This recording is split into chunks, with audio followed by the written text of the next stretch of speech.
My name is Alex Tira. I grew and scaled a restoration company from my dad's garage to over 8 figures, and now I'm on a mission to help you grow and scale yours. In today's episode of Albi After Hours, we're going to be taking a deep dive into your data as a restoration contractor and why it matters.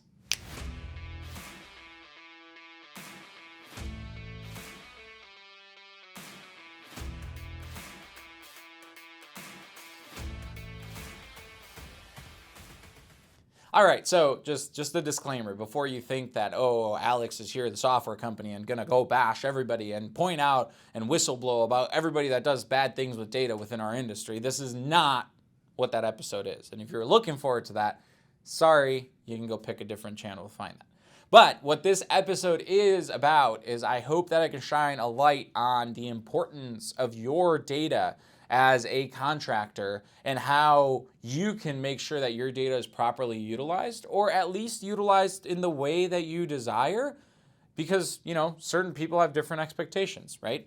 So to take a couple of steps back, I do want us to recognize the fact that data has become more and more valuable over time. If we look especially in the past 20 years, data has been a gold mine, right? There's been companies like, Facebook, Instagram, Twitter, WhatsApp, and Google that have made billions of dollars generated off of offering some sort of free product towards users. Those users utilize that product, they put in their data, and then afterwards they go back and sell that data to advertisers or other corporations, right? And there isn't anything wrong, in my opinion, for doing that. Like, companies have to monetize in a certain way. But there is something wrong, in my opinion, for a consumer or a business to not know exactly what's going on with that data, right? Now, how does this apply? This is all B2C stuff, business to consumer. How does this apply in our restoration world? Well, I must say that data within restoration is also very valuable, and it's a very hot topic, and a lot of restorers don't know what's happening with their data.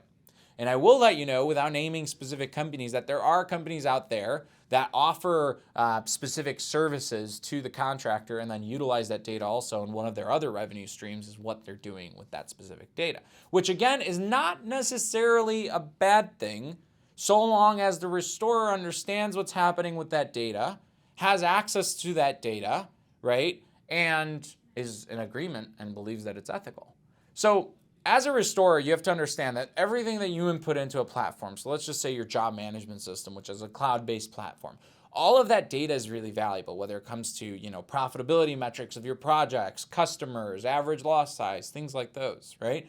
And you need to have easy access to that data. Let's say you break up with your current provider, you need to have access, and that data needs to be given back to you and erased off of their servers. And you need to make sure that that gets done. And for those of you that get the runaround, for example, you're trying to switch from one company to another and they're saying, oh, we're going to hold your data hostage, there's no way we could pull it out and stuff like that, I can have my CTO come on this show and tell you guys that it's literally not even an hour worth of work. Nobody should be charging you, in my opinion, and I vow to you that Albi will never charge you if you want to leave and take your data with, right? Nobody should ever be saying, no, we won't give you that data. And you should seriously consider, first of all, looking over your terms and conditions now before you even want to switch and seeing what that is. And second of all, if you're put in that situation, finding legal counsel and fighting for your rights to your data. Now, the second part of your rights to your data, in my opinion, is the method in which that data is used and you being in agreement with that method. So what I mean by that is, let's say you're with a job management system and that job management system shares all of your data, profitability metrics, and things like those, has another vertical where they sell averages, not necessarily specific jobs, but averages of what your company and other companies are doing to insurance carriers. You need to, one, know that that's happening, right? And two, make a decision on whether or not you agree on it. It could be harmless, right? It could be harmless that the insurance companies know that the 50 restoration companies within the Chicagoland area average about a 60% gross margin on the jobs, right? Or you can say, no, I do not want to be included in that, right? That is ethically and morally wrong for me as a restorer, right?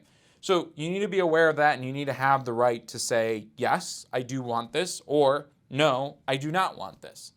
And now, The problem I personally have with, if I was a restorer in your shoes and saying, hey, these averages are used towards the insurance carrier, is typically the insurance carriers are sitting on the opposite side of the table.